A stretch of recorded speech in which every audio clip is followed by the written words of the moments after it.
Season 6A is almost in the books, and so is Season 6A of The Sopranos Podcast. This is Season 6, Episode 10, Acts of Kindness. Let me tell you, she gets nothing, because I got the scars, so it's mine. That's a quote from Tony Soprano in Season 6A, Episode 10, entitled Mo and Joe. This episode was written by Matthew Weiner, directed by Steve Schill. I'll open up the discussion on this one, guys. Here's my overall broad assessment, and then I'll turn it over to you. I thought that this was a solid episode, touched on some interesting things. I particularly liked the Johnny Sack development. I enjoyed those scenes and that story.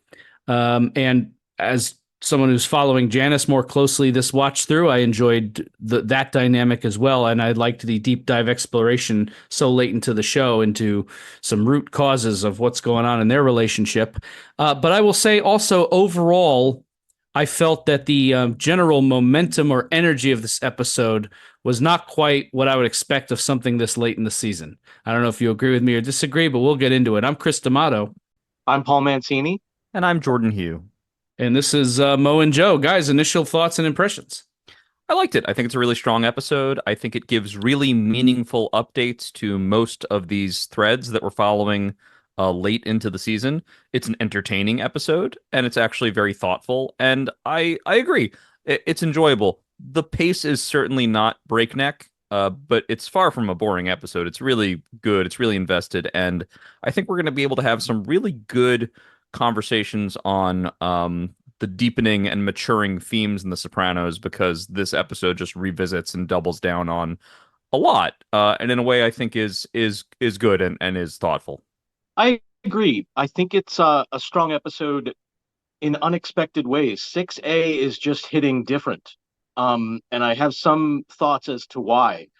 To do this episode this late, where it's more meditative, it's revisiting things, as Jordan said. The only storyline that really feels like it ramps up in this episode is the Vito one, which is the least emotionally interesting. It's more fun to watch, I guess. And it gets fun, I think, actually, in this episode. There's still some issues with it. I'll come to that too. But in the overall, I really like it. I love revisiting stuff with Janice. I love all the stuff with Johnny Sack. Like the first episode of 6A, members only, I think we're in a Wheel of Fortune kind of space.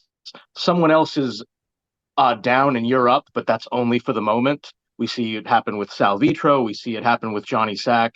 And I'm fascinated by seeing Tony Soprano negotiate these relationships, usually through finance, often with women or men in weaker positions. It's funny. It's strange. It's a little disturbing. I really dig this episode. Yeah, I liked it too. First of all, the return of Sal Vitro, great. I love what's cool about something like this is you never really know, and that's what makes The Sopranos so exciting, is you never really know what stuff they're going to just drop off and never touch again, and what stuff they're going to come back to. And Sal Vitro could have been one of those guys like the Russian or just something like that, where you don't know, is the show ever going to pull back to him again? And he's used to great effect here. And this actor who plays Sal Vitro did such a great job in these particular scenes. He's great. He's great in this episode. Just the sad sack, trying not to say the wrong thing, but clearly wants to stop doing the Sacrimony property so badly. Right. And being like so pleasant about it, but knowing that the encounter is so fraught. It's really good. Yeah. So I think what's interesting too is this episode features a lot of I thought a lot about the title Mo and Joe, and we can talk about that as we get further in. I'm curious what you guys think, but obviously the obvious reference is Bobby's train set, the two guys loading up the logs, the Mo and Joe action, but the cooperation between Mo and Joe on the train tracks is not mimicked in any of these Deuce storylines. This is a lot of the storylines in this episode are about two characters particularly not gelling or working well together. So it's sort of, the title works against the theme of the episode, and I always like when they do that. But let's start from the top here. Sal Vitro still at it. Tony going down to get his paper. This poor bastard. Year and change. He's been doing this property on the arm. and Tony chastises him. So no, we helped you with your Feech Lamana problem. You're a selfish prick. He just walks off so defeated. I feel like this guy got cast on his sad sack face alone. He probably didn't have to. He's perfect. Yeah, he probably didn't have to say a single line, and they cast him like, "Oh, what a sad sack." Yeah, he's a mope. He's a mope, as Carmela says, and that makes it funny. Right. This guy's actual living hell, by the way, Chris made a reference to Mo and Joe. Mo and Joe are working class guys. That's who this guy is. The living hell that he is going through is what Vito/Vincent obviously envisions when he can barely get through the morning without psychologically destroying himself just being a workaday guy. He'd rather be on the other end of that transaction, obviously. This is a perfect setup. It's great right out of the gate. To see Tony in that space where we usually identify with him and we're seeing him from this other perspective. Yeah, I like it a lot. Yeah, and this first scene really nicely puts the lens on the episode. Again, a theme that we've been following throughout the series. Even if it's not a main theme, it's certainly been a really strong supporting theme, is how the mafia is parasitic towards just regular working class people. Now, we're on their side. I mean, that's the perspective we have, but it's really cool that David Chase doesn't let them off the hook for what they do to regular people. Sal Vitro is a really likable, regular person who works just like any of us work.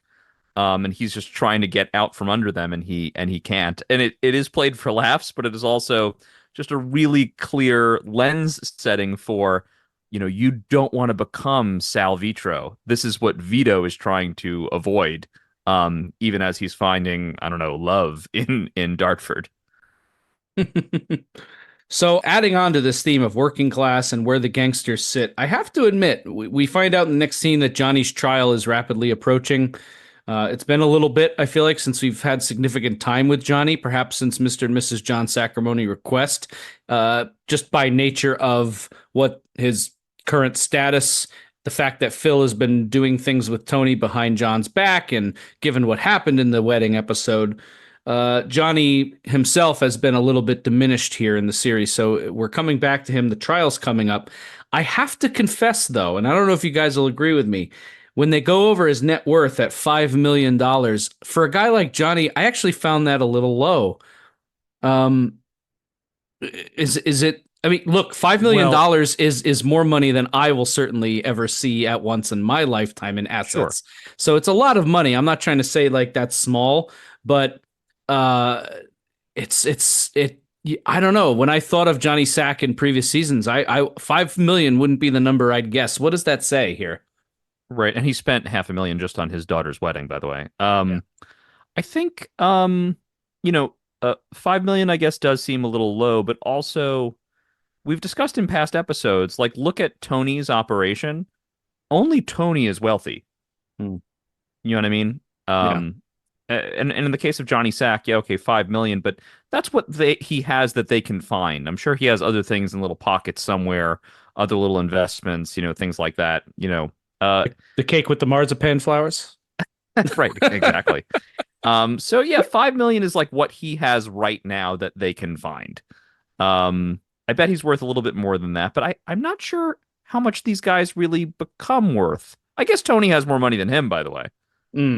So he's meeting with his lawyer here, and he's floating the idea, as is legally responsible of him, to possibly cooperate, given that he's looking down the barrel at full asset seizure, major sentence, major RICO trial. And Johnny lays it out in as clear terms as possible. Asking someone where I'm coming from to become a rat is like asking someone where you're coming from to become a fucking Nazi. So presumably this lawyer's a Jewish man. Right. That makes the take analogy. Take it the fuck easy, Anne Frank. Yeah, the persecuted gangsters. All right, take it the fuck easy. Yeah. This scene is awesome. Quick, to the point. I don't know who lit this room. It's perfect because it's gross. It looks like a dungeon in King's Landing.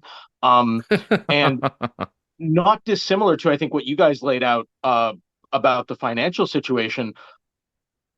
It underlines Johnny's precarious position, right? that he has to hide some of this stuff, that these guys, maybe even if they do make a lot of money, they're not liquid, and Johnny is just under the gun, you know. It's again, they're going to do this a couple times in these episodes near the end. A lot of quick scenes that get a lot done, just really quick beats and a lot of story. Yeah.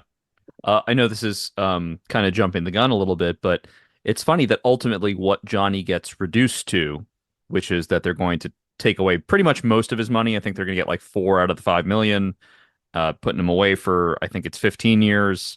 What Ginny Sack is left with, his wife, is she's going to get the house and like a modest pension, and that's it. And then of course, all the way forward, she's going to get only half the price of her home upon selling it just to get more cash in there. What he gets reduced to is a regular Joe. That's actually what ends up happening to him. He'll be an older guy in retirement, reduced to somebody that would have what you would normally have at the end of blue collar work, right? Some money in the bank, a modest house, a pension. I like that, Jordan. Good job. Tony is feeling the feeling the pull of something here, because he's looking at a porn magazine in the back of Satrial's when Janice comes in for her pork loin, and guess he sent it up to Carmela. You get what you pay for. Immediately, Tony insults Janice, insults Bobby. And let's be clear, Janice is not presented in the most sympathetic light across the length of the series. In fact, what I actually really like about this scene, in one of her more earnest moments talking with Tony, she says, I know that I annoy people. It's almost so on the nose, it's self-referential to the way she's perceived by fans of the show. You know what I'm saying?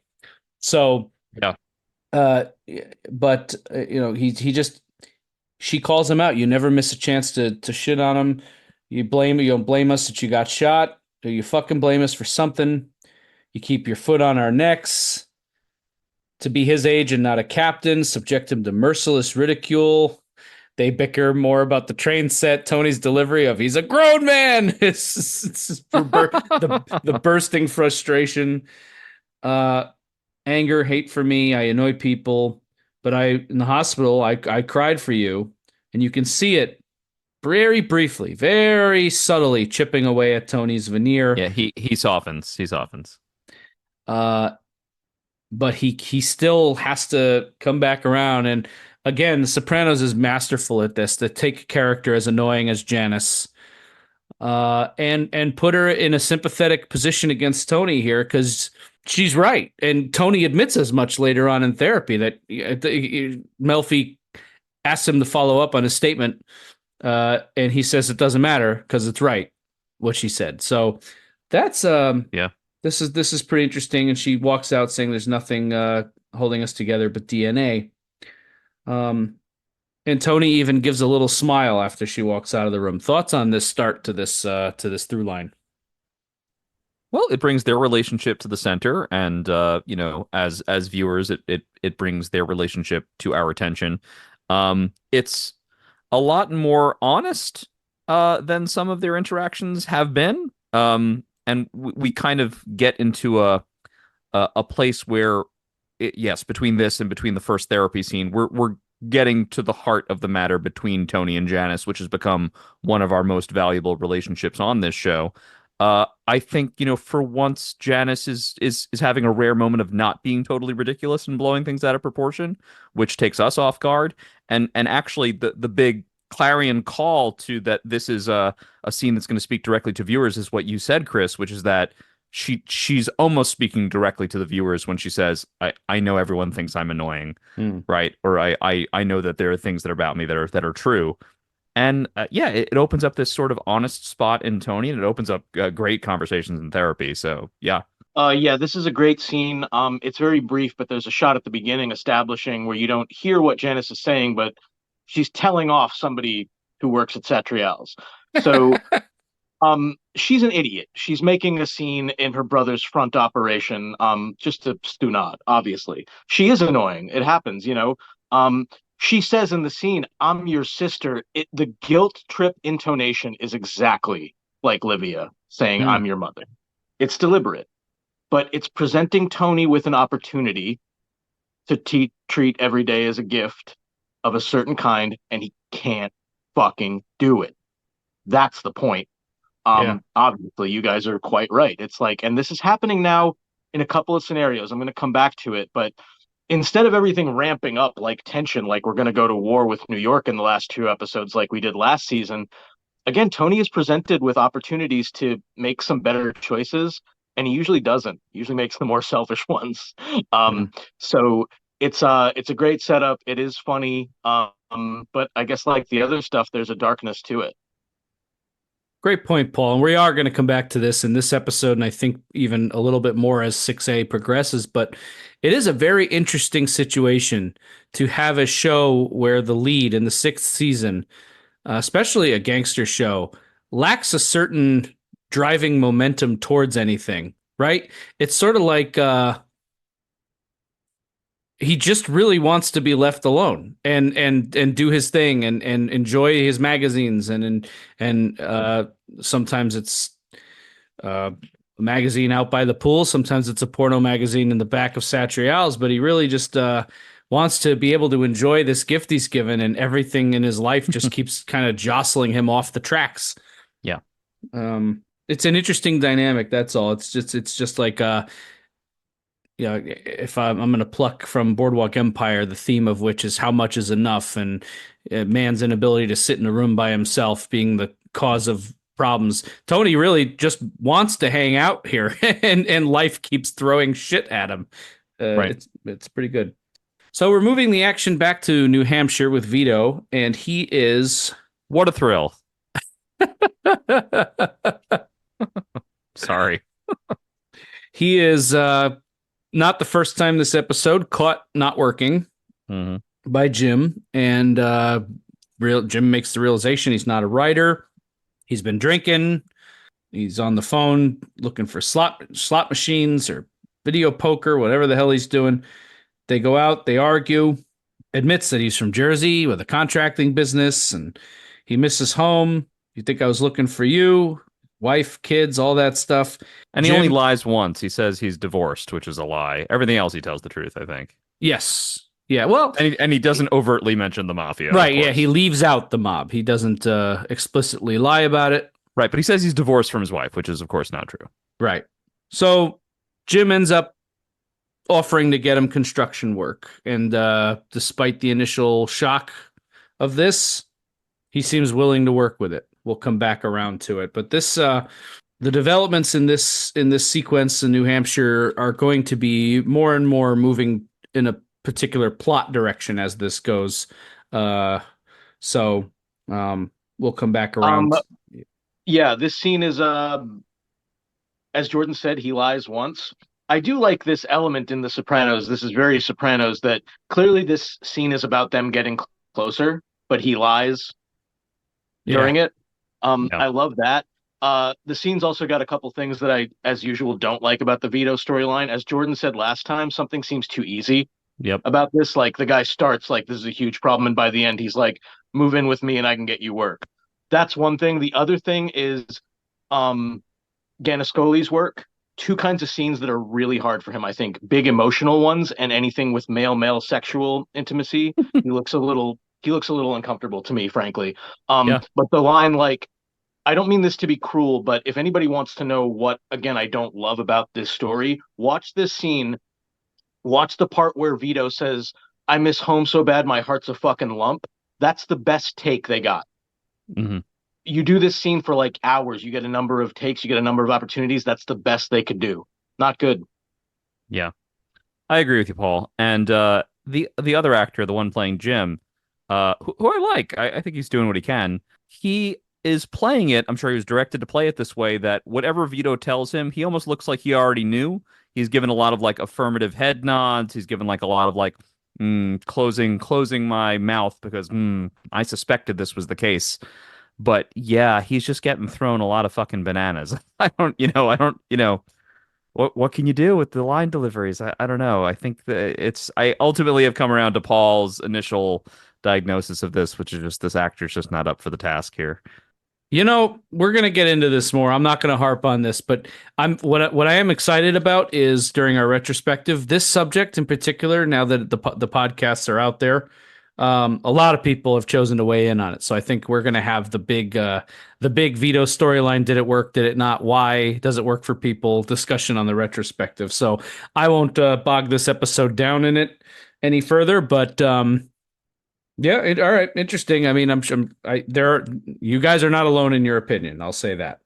Yeah, it's tough. Do we know if this actor who played Jim? I know I do know he's unfortunately passed away under pretty tragic circumstances, actually. But do we know, was he gay? Is the actor gay? I don't know if that's known. I don't know. I didn't research that. I didn't know him personally, but I knew him a little bit because of some theater circles that he ran in. His name was John Costello. Yeah, I don't think he was gay. It's very sad that we lost him so young. It's also kind of a bummer. I think it's a little bittersweet that he's so good in this. I do think he does a really great job. I think he's perfectly cast. The storyline's not about him. Yeah. So, I think he's got a great face. Like, he does a lot of work there. His eyes sell it. He's good. It's sad that he's passed away. He probably had a lot more in him, but yeah, I've actually just looked him up, and anyone can look this up, and we don't have to harp on the manner of his death because it is quite sad. But yeah, it does not say much about his personal life either, so I don't know. So we're gonna come back to New Hampshire, but it's Ginny's 50th birthday. The ladies are coming over. That's Sal Vitro. He's such a mope. Great line, great delivery. Janice makes a point multiple times of stressing how much she loves the house. It's like a villa in Italy. Angie is in the background on the phone, just total businesswoman mode anytime we've seen her this season, always hustling. They're talking about Wellbutrin, but just a quick touchdown scene. I think that sets up much of what's to come. And then we get Vito in bed, and I will give those who are shitting on this storyline, even though I found this funny, I will give one piece of credit. The entire reason this scene of male-male intimacy exists was for this train shot. Oh yeah, the transition shot. Sure.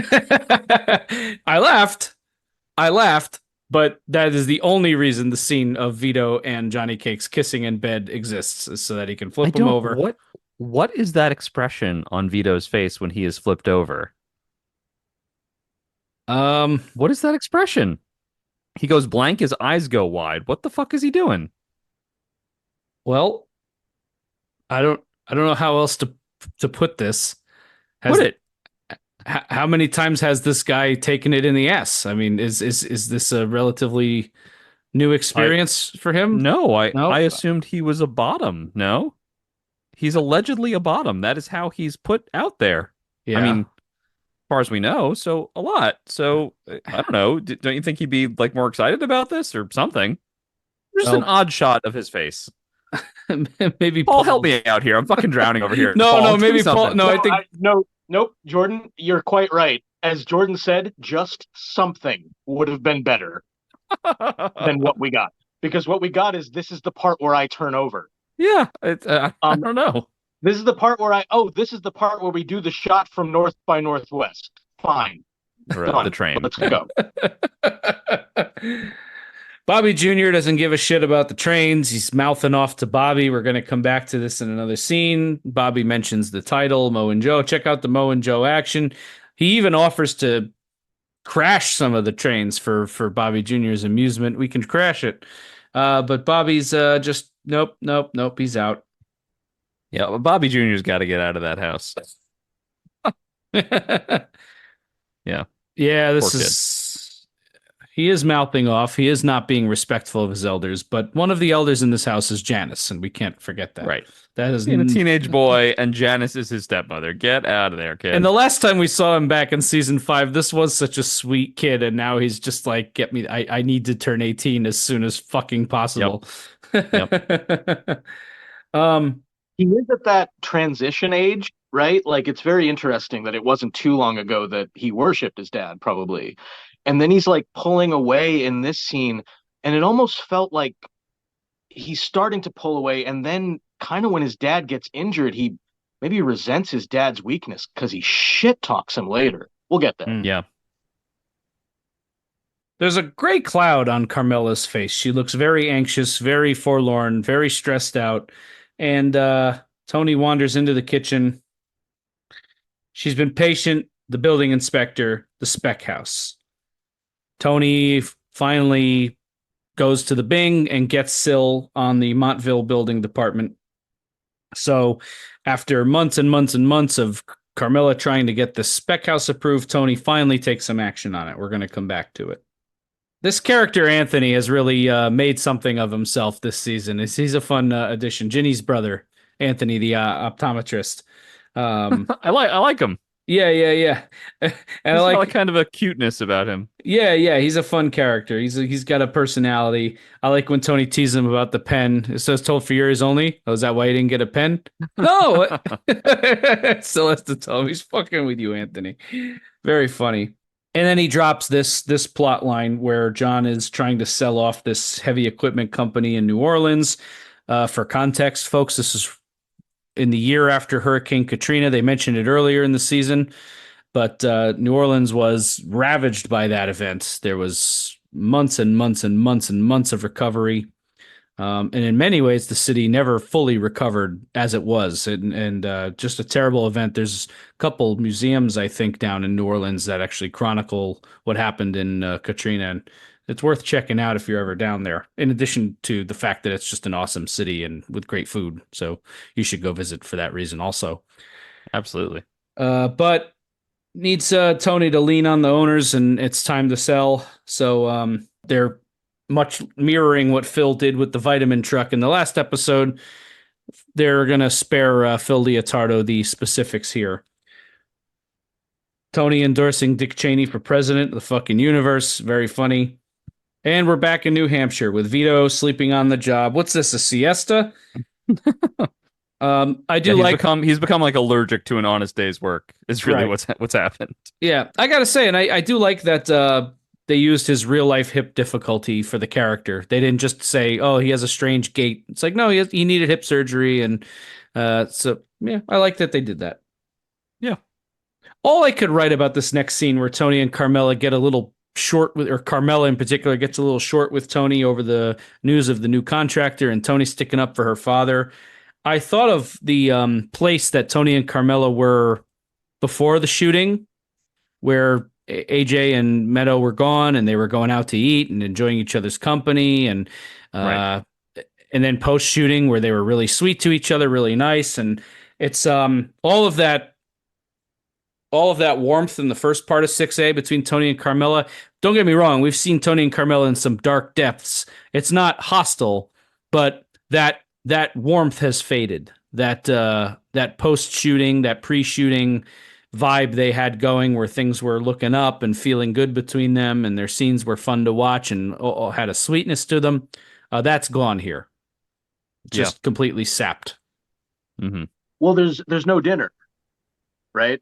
Which is the perfect beginning to this setup, because Tony's going to end up resenting Carmela not doing, I don't know, I guess what Karl Marx called the reproductive work, taking care of everything at the house. And the moment where the sandwich burns his hand is so funny. I love it. Gandolfini that's a great tag on the scene. Yeah. And I think she says later, since when do you care so much about my dad? And he's talking about the workmanship, and he's saying, before you jump into something costs you a lot more of your time. But when he says your time, I mean, what's underneath that is time that you could spend tending to me. Right? Right. Yeah. Yeah, because the spec house is ultimately exactly distracting her from domestic duties. That's why he doesn't want it pursued. And Tony brings up as much with Melfi that in bed she's a million miles away. He explains the don't ask, don't tell policy for his extracurricular activities in exchange for him backing her spec house. But Dr. Melfi, of course, reminds us that there's been no recreating still. And then the scene takes a shift into this territory with playing in the back of Satriale's with Janice, and the pleasure he takes in shitting on her and Bobby any chance he get. I love when I could take a shit on her. Yeah. laughing about Bobby having to change Junior. And I like that moment where Melfi says it makes him look weak, but these are acts of kindness. And Tony replies with Janice only does acts of Janice, which is true, but much the same way when Melfi, I was in this scene, I was reflecting a little bit back on that scene in season 5 in Camelot when Melfi is trying to get Tony to let go and forgive his mother, and he's just not seeing it. Despite all the wrong she'd done and all the hurt she'd caused, Tony just couldn't bring himself to finally forgive her and move on. And I felt a lot of that kind of same energy in here, where Tony's just holding on to it and coming off, even though we have come to think that Janice is annoying and self-serving and a little too much of Livia for her own good. Tony comes off as a little bit petty here until he explains this story about being taped by Janice fighting with Barb and then her extorting him. And Tony has to yell at her, "You don't know what it means to tape someone in my family. You still don't get this." But we're going to come back to Melfi this episode. I thought this was one of the better Melfi scenes in a couple episodes. And I'm including the upcoming one as well. Yeah. We've got really meaningful therapy in this episode, which is great. And it talked about so productively. Really good stuff with the therapy scenes. The running joke in this next scene between Anthony and John with the code words is really funny. The coffee with the fucking chicory. Which is very clever. That is clever. That is clever. He uses a code, and then he asks about the cake with the marzipan flowers. The thing behind the treadmill? No, an actual fucking cake. Johnny's frustration is palpable there. Yeah, Chris, you were right. This guy who plays Anthony, the in-law, is great. He's this evocatively Italian guy, but also not a tough guy. He seems like, he's I guess like a regular Joe.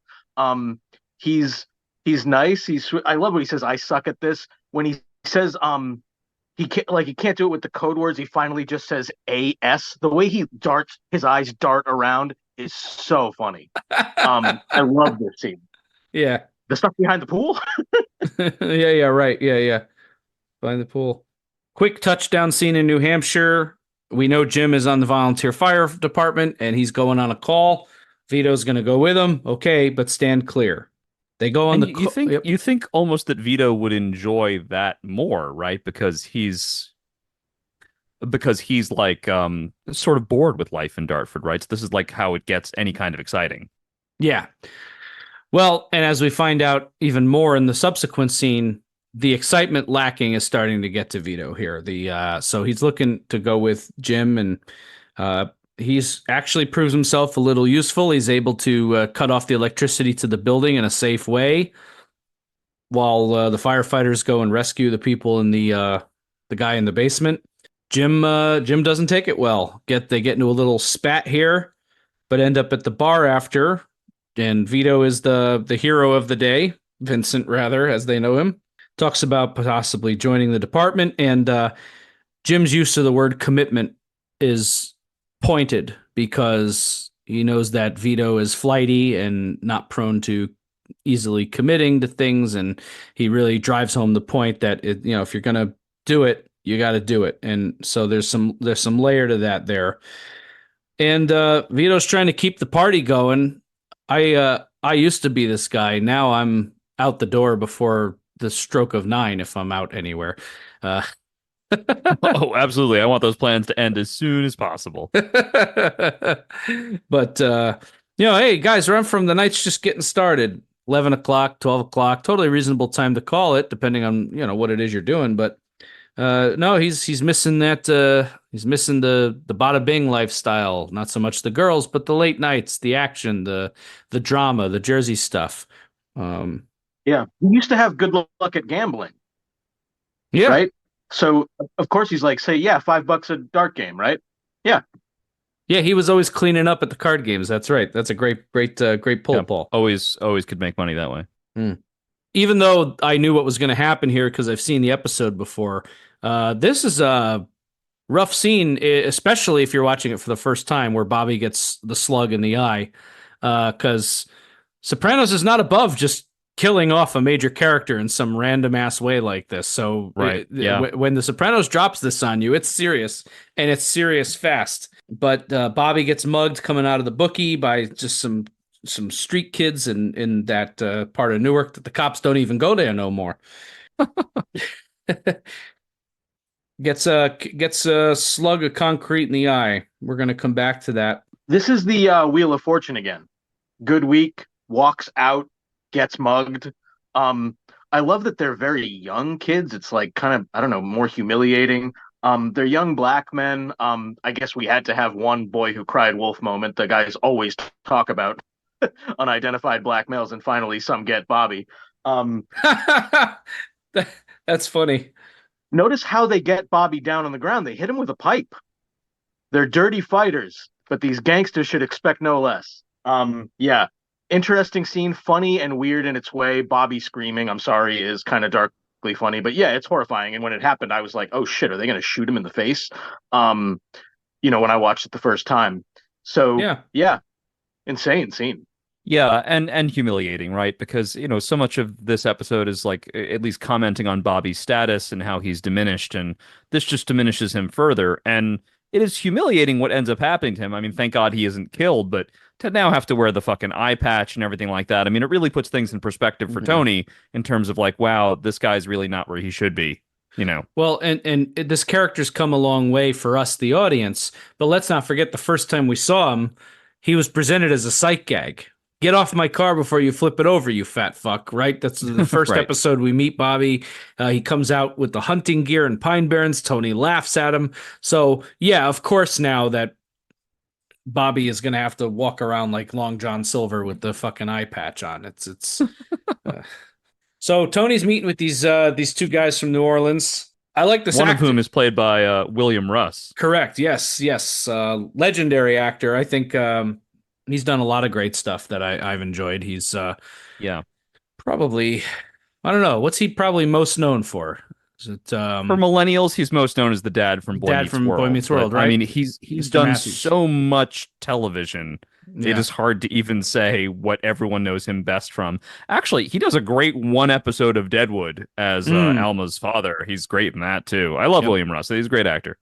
He has one in a movie with a bunch of really intense scenes. He has one very understated scene in the movie American History X, which stands out to me.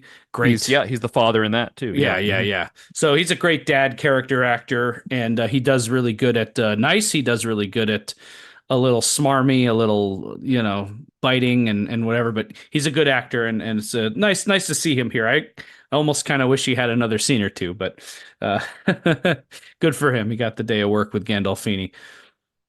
When I first watched this episode, I was in my early 20s, and these guys are talking about like a fucking land deal. I was like, what the hell is this? This is boring as shit. But this is a cool scene. It's what the point is. Very quickly, Tony realizes this is going to be, as he later puts it or frames it, more trouble than it's worth, or more trouble than it seems to be worth, until he can get something else out of it. And he says at one point, you two don't seem like brothers. They're in-laws. And isn't it interesting that these are two brothers-in-law? One of them is a happy-go-lucky kind of goofball. The other one is aloof. He's shrewd, and he doesn't want to take any shit. That's Bobby and Tony. And Tony hates the image of himself in this guy because he knows this is going to be a pain in the ass. This is perfect. Perfect setup. Wow, fuck you, Paul. Yeah, so good. Would you sell with all that money coming into New Orleans? I like Tony's reply. If John Sacramone asked me to. So yeah, Tony's giving it a go, but you're right, Paul. The overall point of the scene from a story perspective is that these guys are not. It's not going to be an easy dinner, and the other guy's excited about his boat. But then the telephone games begin. Paulie calls Tony with the breaking news. I heard already. Cops didn't even go to that part of Newark no more, and then Paulie repeats it in the next scene. Classic Paulie right there. We do find out that Paulie has been dealing with cancer. That the biopsy came back. Paints a little bit of a deeper picture on him going back to his mother at the end of the last episode. I must have done good things in my life. My brain went. What a line. Yeah, my brain immediately went to yeah, like the time you smothered an old woman with a pillow for I don't know what, like $3,000. How the hell much could it have been? The time you killed a waiter in a parking lot for wanting a tip.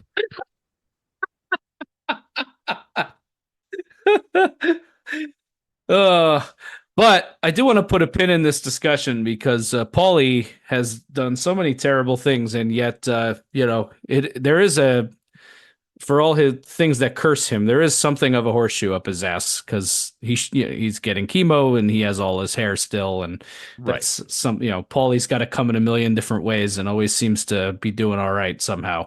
It also seems a little Livia-esque. He's like, I mean, he's having a pretty shitty few weeks.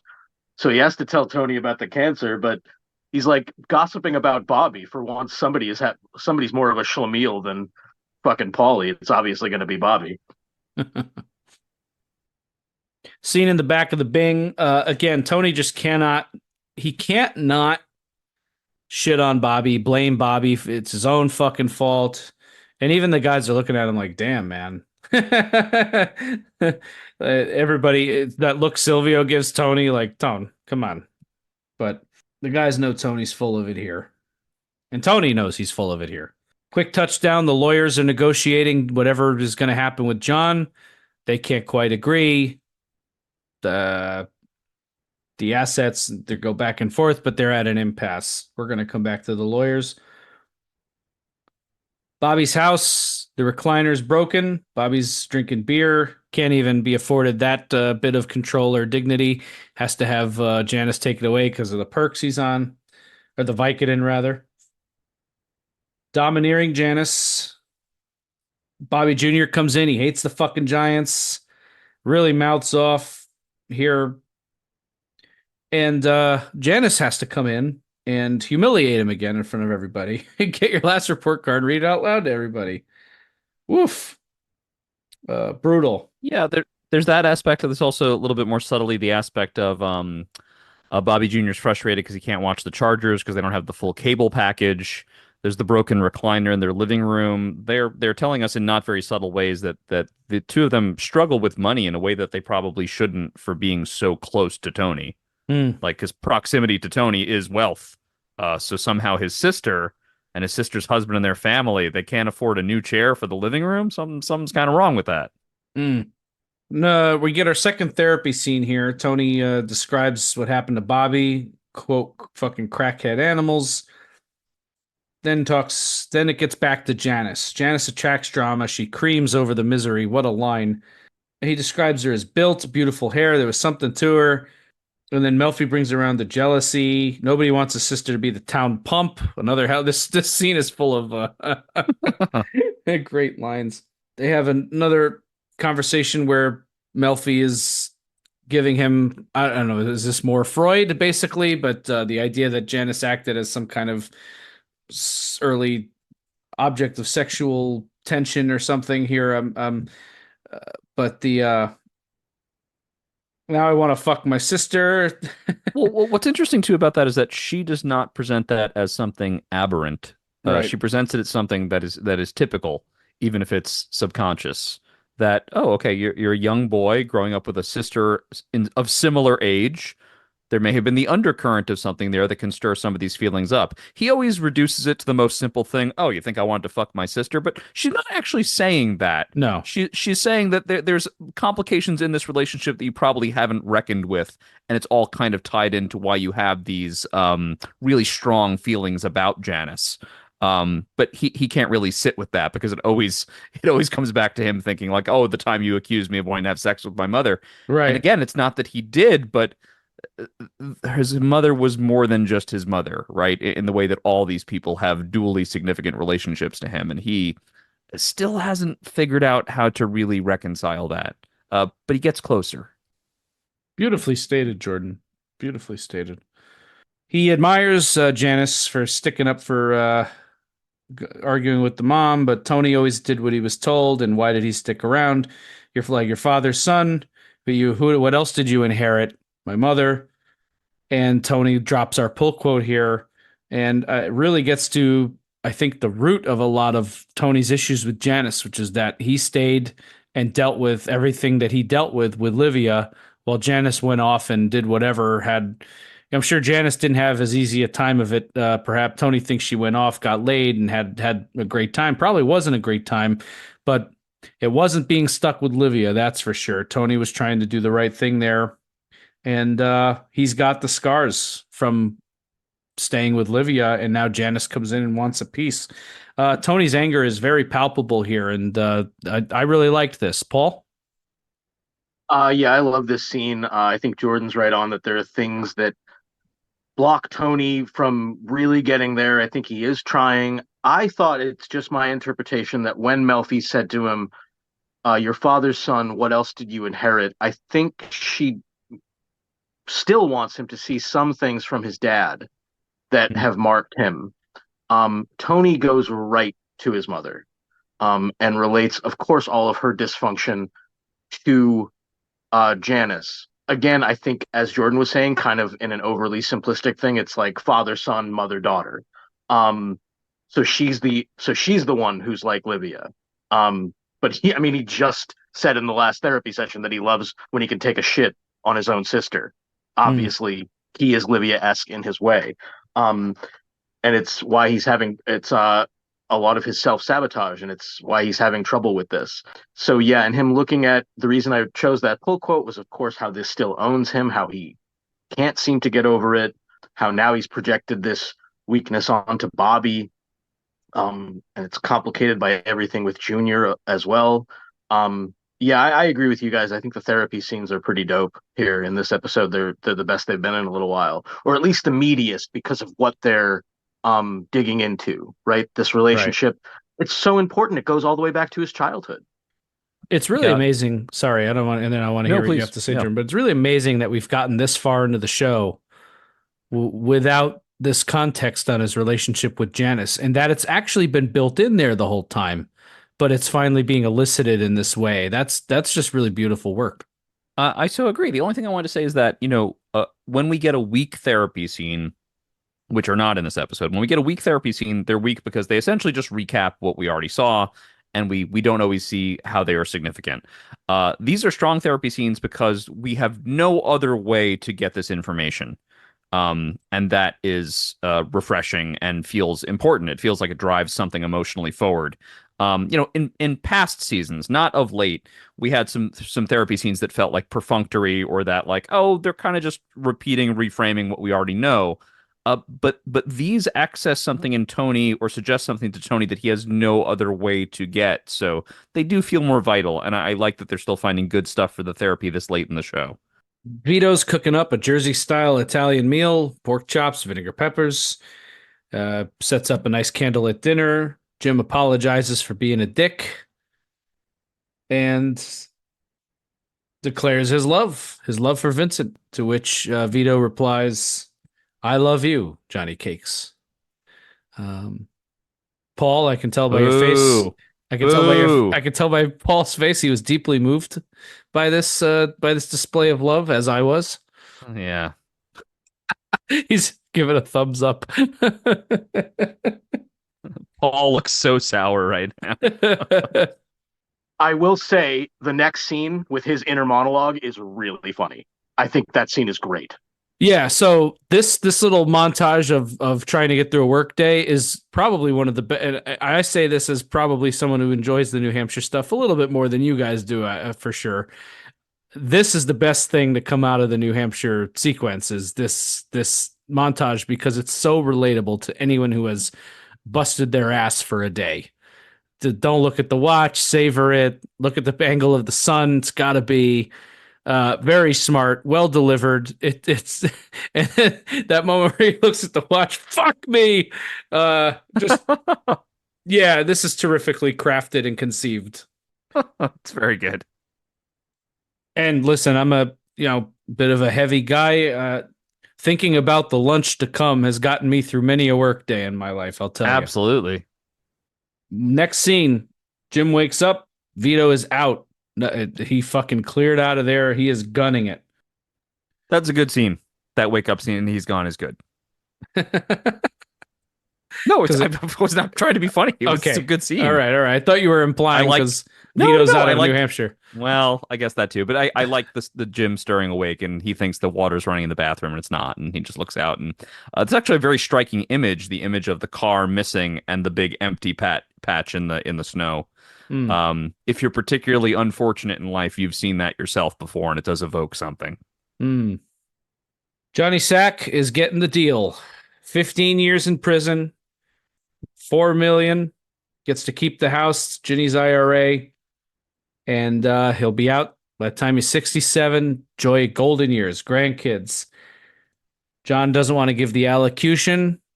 I think the context makes it clear what that is for those who might be watching this and not know what the allocution is, but it's essentially a spoken confession. They want you to speak out loud what you've done when you accept your sentence. And the lawyer iterates that's practically the whole point. Johnny takes the deal. He's very wistful, thinks about the time he met Jenny. He really does love Jenny. That's the constant thing you could say about Johnny. And the story of how she got the IRA. What I will say here, why this is also particularly impactful, and again, we're a no spoiler show. I knew there was going to be a final season after 6A, 6B being the final season.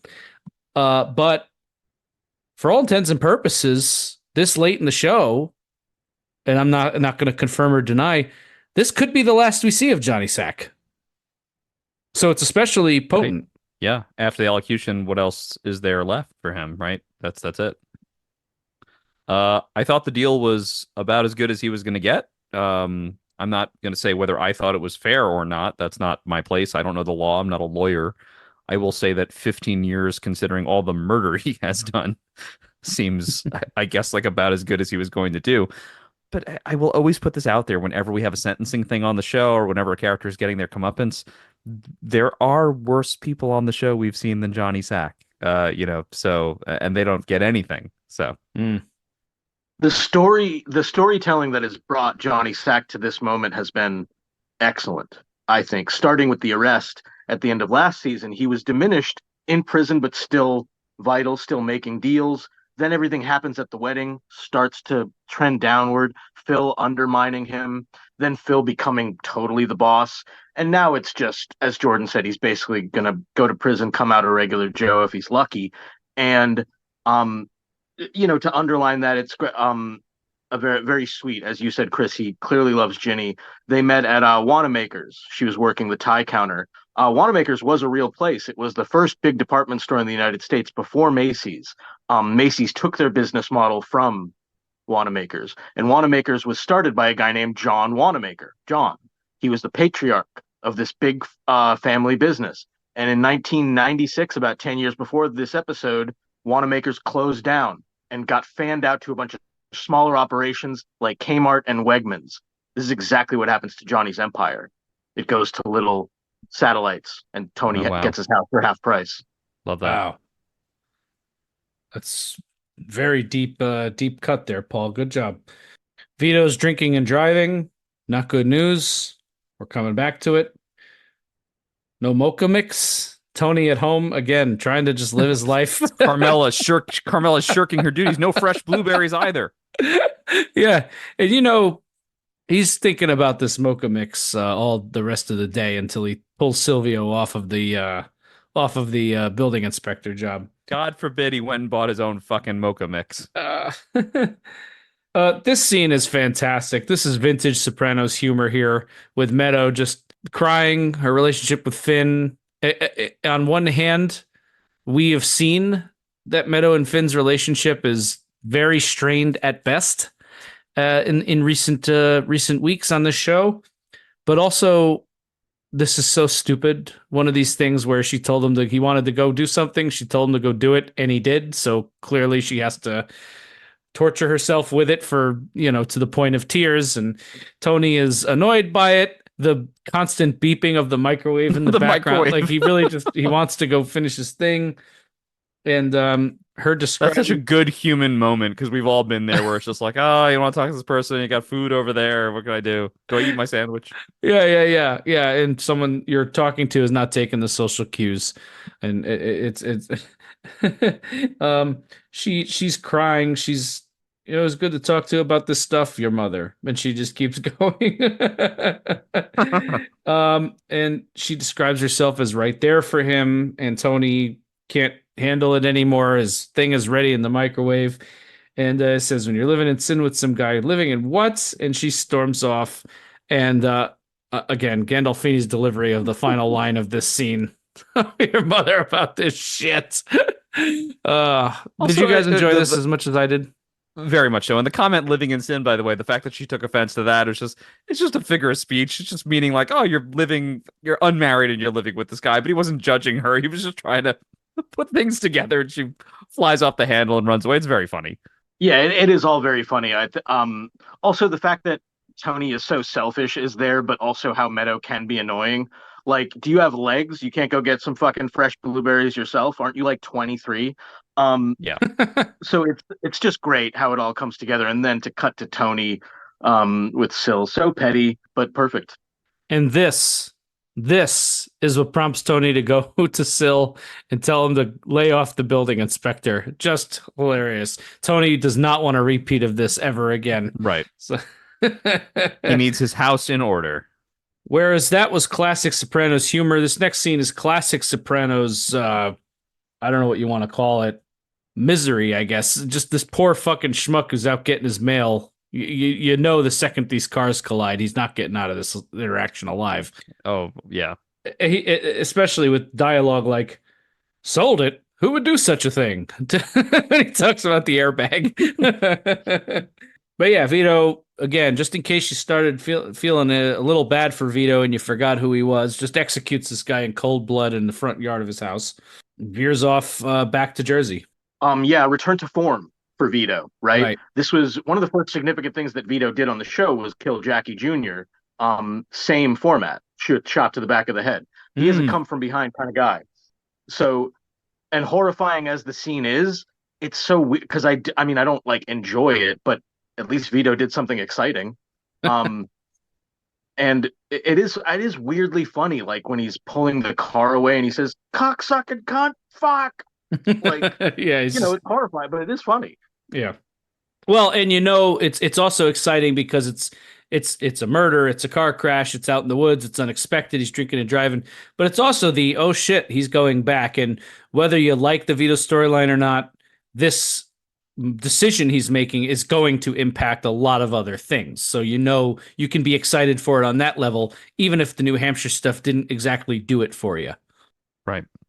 Tony's talking with Anthony again outside the Bing. Fuckheads and Fuckland. that was going to be my other title for this episode. The fuckhead from Fuckland. Yeah, it's too much trouble. Too much trouble. But this is pretty cool. You can see it come over Tony's face. This moment where he's thinking, and Anthony's like, what the fuck's he doing? Is everything okay here? What's happening? And then he goes back and gives the deal to John. Guess beggars can't be choosers. And I'm going to have to sell the idea to Ginny somehow. But John's in, and Tony's made the decision. He wants to get this house at half price for his sister. Great, magnanimous Tony Soprano. Yes. He gets to help out his friend John, help out his sister, all these acts of kindness. Mm-hmm. What a guy. Great scene between Tony and Carmela here. I love that Carmela pushes Tony on the building inspector, and he's just trying to watch TV. She said, how hard does Syl lean on the guy? Tony has to iterate. Syl knows his business. Now, of course, he's lying, but this is one of those scenes. What I love about this one is it just feels so natural, but that conversation between someone who's in the mob and their wife who is used to getting things, and it's just like, this one didn't happen for whatever reason. And she's just sort of like, so just nothing. I mean, I don't know that I've ever heard that before. And Tony says, how hard do you want to push this thing? Basically posing the unspoken question there is, are you asking me to like kill this guy? Kill the building inspector? Right, yeah. And Carmela just storms off. Tony asks if she wants to go out to eat. To no answer. It turns up the volume on the TV. But she's miserable, but she's home, which is the point. That's it. And Tony doesn't even have to sit up from his reclined position. We get a glimpse here of Ginny as, I mean, just did they have to fucking do this when she was home? Good God. So terrible, so terrible. Yeah, and you know, she's not looking great. Then Ginny's always been very dolled up when we've seen her before, makeup and hair and clothing, and just looks very sad, very who the vibe is who gives a shit. And she's losing this beautiful house. Chris is losing his Maserati. Very funny bit there that he's losing that. And then Phil and the guys are pissed. John gives the allocution. Very telling, this reaction from the New York guys. Fucking nauseating. What else was he gonna do? I did 20 fucking years. Can you turn that down? Don't you have to do that? So he can turn it down, but then he loses the deal, right? He could end up in prison. I think Phil wanted him to just take whatever sentence he got. That's what Phil Leotardo would want. Here's the duh thing I'll say for this episode. Phil's just unreasonable. I mean, of course. What the fuck does he want? Well, he did 20 fucking years, and you don't admit the existence. Oh, I understand. Where Phil lacks in, and then look, like as we said, this is the biggest duh of the century. I think Phil is lacking some context and nuance here. When Phil was sentenced for whatever he did, we did not have RICO laws in this country, and it's not hard to jam Johnny up for the next 60 years. Also, Phil was much younger than John is, so it's like, right. Do you want to die in prison? I don't know. Maybe Phil would take his sentence like a man, whatever, but I don't know. I would have done what Johnny did in his situation. Maybe that makes me a rat or whatever the fuck. Could have been worse. He could have flipped. I can't see it another way. Yeah. Tony and Syl talking about it. Hope he dies in there. Wish I was on the courthouse steps so I could throw acid in his face. And much like we saw at the wedding, though, when an outsider comes up to press the same thing they were just talking about, they go into defense mode for one of their own. The fuck did you just say, Sal? Yeah, poor Sal. Maybe they put car cables on his balls. You ever think of that? No, but of course it makes sense. Amazing line. Yeah. And he still has the balls even after they give him this bullshit, this clear, obvious bullshit. He still asks, and Tony sets him free. You're done with that. Yeah. Perfect. Tony gets to be the magnanimous guy that Jordan was talking about, gives the house to his sister. He still gets to take something away from her. Yep. It would be the easiest thing in the world to just keep this guy on and keep making his life hell. Nope. Let Mo and Joe go not do anything on the arm anymore, and I get to take something away from my pain in the balls sister. Yep. Perfect. Vito's back in Jersey. Given how long he's been in New Hampshire, it's actually a little jarring to see him driving out in front of Satriale's like that. It's this is very dangerous what he's doing, and it's a little late in the episode to follow up, but I imagine this is going to be a big deal in the next hour of the show. And Tony is having some kind of party. It's not clear to me if this is like Thanksgiving or just a random party at the house. It feels a little like Thanksgiving based on who's upstairs, but Tony's rotating the wine down in the basement. Janice comes down in tears. Thank you. You're welcome. Janice just sobs herself into incoherence, and Tony looks, I don't know, how would you describe Tony's expression here? I'm curious what you'd make of this. And then final thoughts on this scene and the episode as a whole. It's actually a little complicated. I think, Tony does not appreciate that Janice is being so over emotional in this moment, because ultimately he doesn't want her thanks. It's much more about serving himself, putting things in balance and balancing his emotional checkbook. It wasn't really about doing something nice for Janice, is my point. These acts of kindness in this episode are all self-serving in some way. Nothing is truly kind. Nothing is truly good. So Tony in this scene, this final scene with Janice, it's nice that she's moved by it, but he brushes it off, or rather he doesn't internalize it in the way that she is.